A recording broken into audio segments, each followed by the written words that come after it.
Baik, Assalamualaikum warahmatullahi wabarakatuh. Perkenalkan, nama saya Untung Prayogo dengan NIM A1E119069. Di sini saya akan menjelaskan tugas dari MK Manajemen Konseling Sekolah. Di sini saya akan menjelaskan tugasnya. Tugas ini dibuat 2 minggu yang lalu dan sekarang saya akan menjelaskannya. Dan ini soalnya ada sampai 7, dan langsung saja saya akan menjelaskan jawabannya. Nah, soal yang pertama ini kan, buatlah rasional program layanan bimbingan dan konseling terhadap kelas yang telah Anda sebar instrumentasi pada mata kuliah instrumentasi 1 non-tes. Nah, ini jawabannya rasional. Nomor 1, rasional. Paradigma bimbingan dan konseling dewasa ini lebih berorientasi pada pengenalan potensi, kebutuhan, dan tugas perkembangan serta pemenuhan kebutuhan dan tugas-tugas perkembangan tersebut. Alih-alih memberikan pelayanan bagi peserta didik yang bermasalah, pemenuhan perkembangan optimal dan pencegahan terjadinya masalah merupakan fokus pelayanan. Atas dasar pemikiran tersebut, maka pengenalan potensi individu merupakan kegiatan urgent pada awal layanan bantuan. Bimbingan dan konseling saat ini tertuju pada mengenali kebutuhan peserta didik, orang tua, dan sekolah. Bimbingan dan konseling di sekolah memiliki peranan penting dalam membantu peserta didik mencapai tugas-tugas perkembangan sebagaimana tercantum dalam standar kompetensi kemandirian peserta didik dan kompetensi dasar atau SKKPD. Dalam upaya mendukung pencapaian tugas perkembangan tersebut, program bimbingan dan konseling dilaksanakan secara utuh dan kolaboratif dengan seluruh stakeholder sekolah. Dewasa ini layanan bimbingan dan konseling yang diselenggarakan oleh SMP Negeri 21 Kota Jambi memiliki banyak tantangan baik secara internal maupun eksternal. Dari sisi internal, problematika yang dialami oleh sebagian besar peserta didik bersifat kompleks. Beberapa di antaranya adalah problem terkait penyesuaian akademik di sekolah, penyesuaian diri dengan pergaulan sosial di sekolah, ketidakmatangan orientasi pilihan karir, dan lain-lainnya. Kemudian jawaban nomor 2 tidak saya bacakan soalnya karena nanti memakan waktu banyak. Saya akan membaca jawaban-jawabannya saja.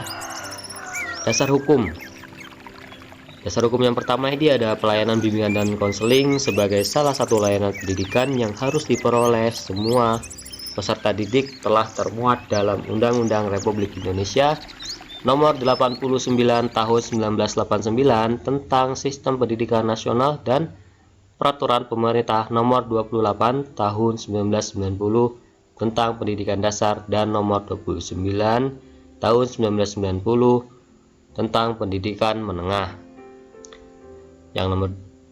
Dasar hukum yang kedua, konselor sebagai salah satu jenis tenaga kependidikan dalam Undang-Undang Republik Indonesia Nomor 20 Tahun 2003 tentang Sistem Pendidikan Nasional.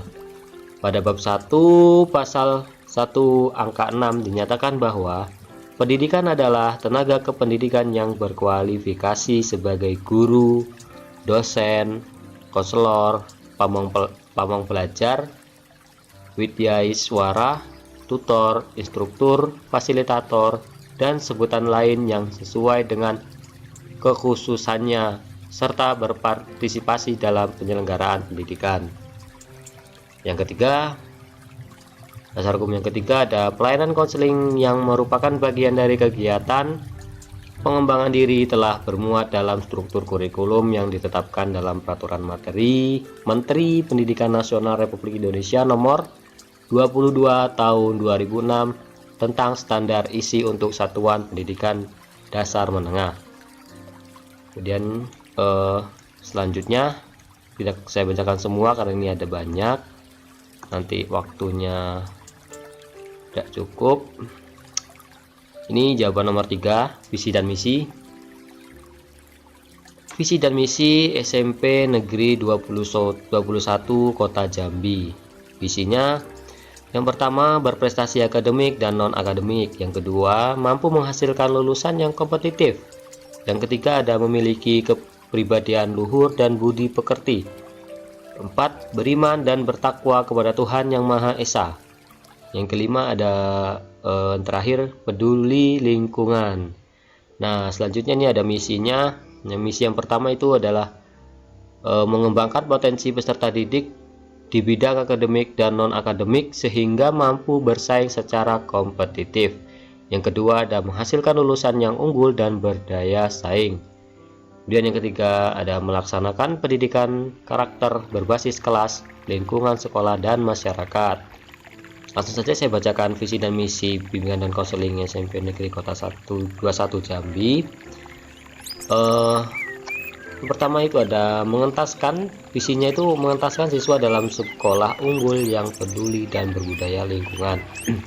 Sedangkan misinya itu ada menyelenggarakan layanan bimbingan dan konseling yang memandirikan peserta didik atau konseli berdasarkan pendekatan yang humanis dan multikultur.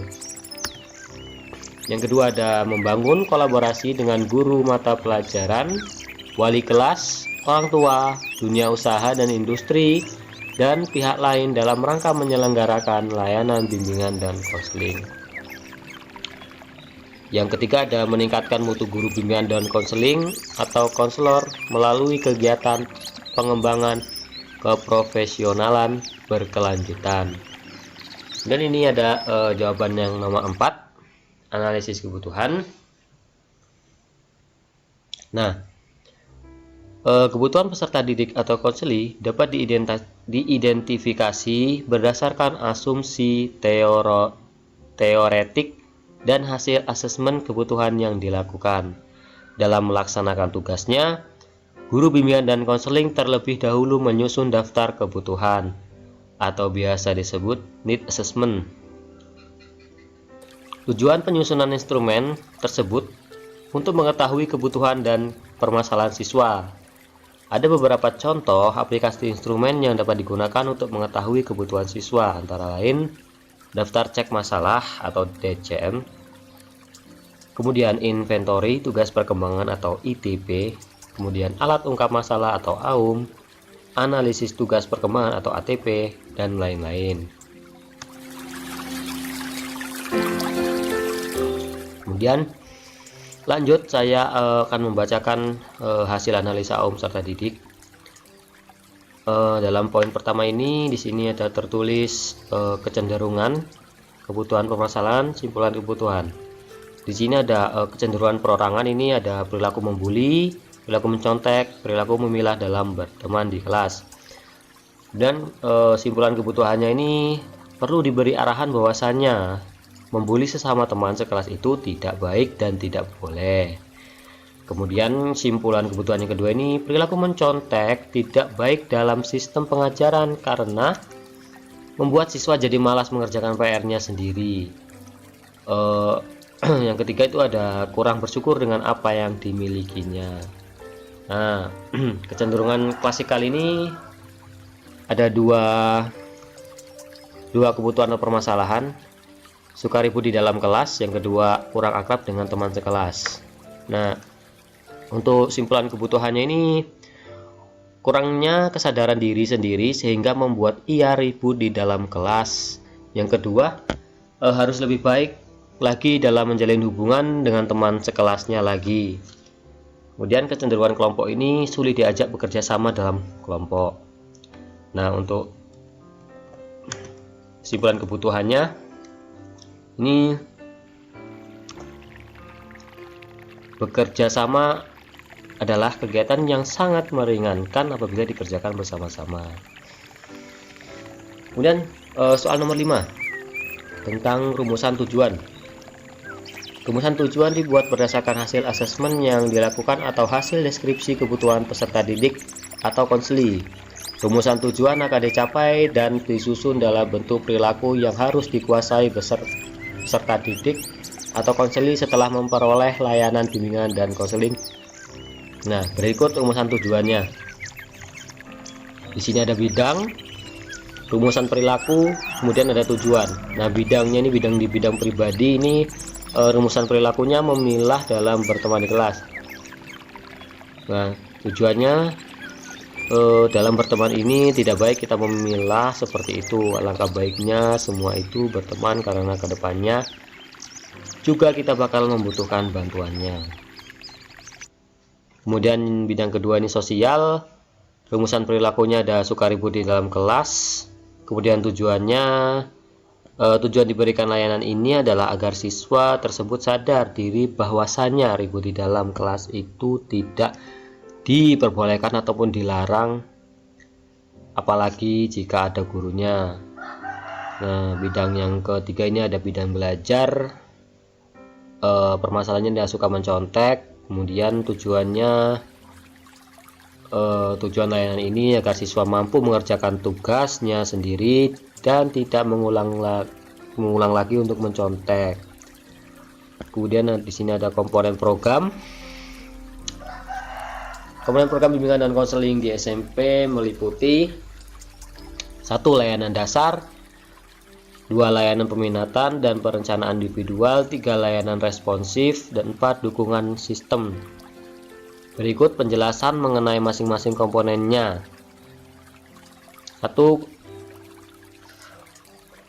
Layanan dasar adalah proses pemberian bantuan kepada semua peserta didik atau konseling yang berkaitan dengan pengembangan sikap, pengetahuan, dan keterampilan dalam bidang pribadi, sosial, belajar, dan karir sebagai pengejauhan tugas-tugas perkembangan mereka. Kemudian di sini ada layanan responsif, adalah layanan untuk memenuhi kebutuhan jangka pendek peserta didik atau masalah-masalah yang dialami peserta didik atau konseling yang bersumber dari lingkungan kehidupan pribadi, sosial, belajar, dan karir. Kemudian di sini ada layanan peminatan dan perencanaan individual peserta didik. Layanan ini merupakan proses pemberian bantuan kepada semua peserta didik atau konseling dalam membuat dan mengimplementasikan rencana pribadi, sosial, belajar, dan karir.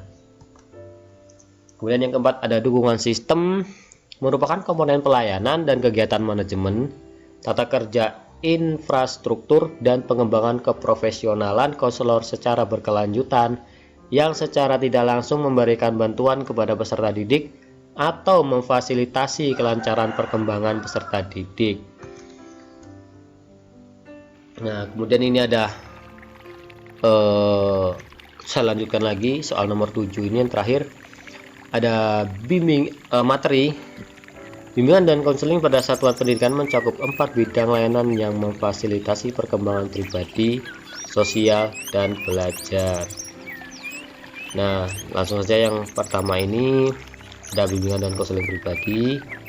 Proses pemberian bantuan dari guru bimbingan dan konseling atau konselor kepada peserta didik atau konseli untuk memahami, menerima, mengarahkan, mengambil keputusan, dan merealisasikan keputusannya secara bertanggung jawab tentang perkembangan aspek pribadinya, sehingga dapat mencapai perkembangan pribadi yang optimal dan mencapai kemandirian, kebahagiaan, kesejahteraan, dan keselamatan dalam kehidupannya. Aspek perkembangan peserta didik atau konseli yang dikembangkan meliputi, bisa teman-teman baca sendiri ya. Di sini ada A sampai F. Kemudian lanjut. Yang kedua ada bimbingan dan konseling sosial.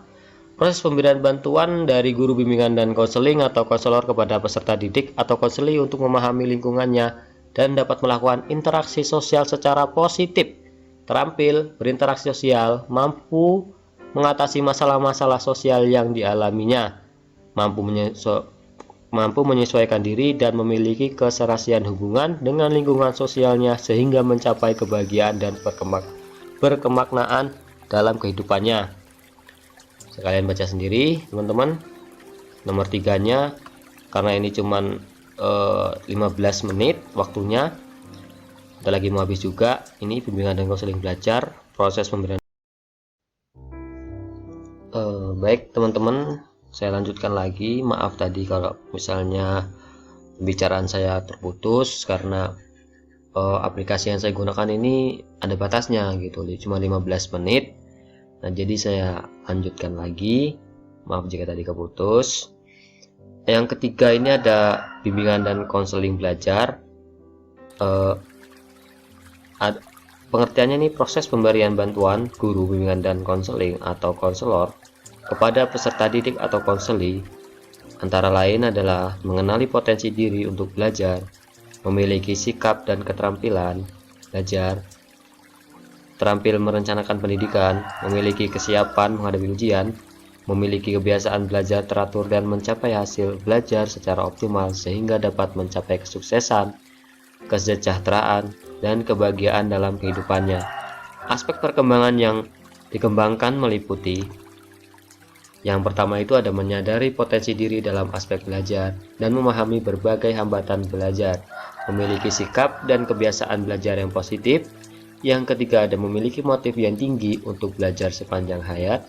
Yang keempat ada memiliki keterampilan belajar yang efektif. Yang ada memiliki keterampilan perencanaan dan penetapan pendidikan lanjutan. Yang F ada memiliki kesiapan menghadapi ujian. Nah, jadi itu teman-teman penjelasan saya dari materi dari jawaban soal-soal yang di atas tadi yang saya sebutkan. Mungkin itu saja yang bisa saya sampaikan. Jika ada salah baca atau salah ngomong, saya mohon maaf. Saya akhiri. Assalamualaikum warahmatullahi wabarakatuh.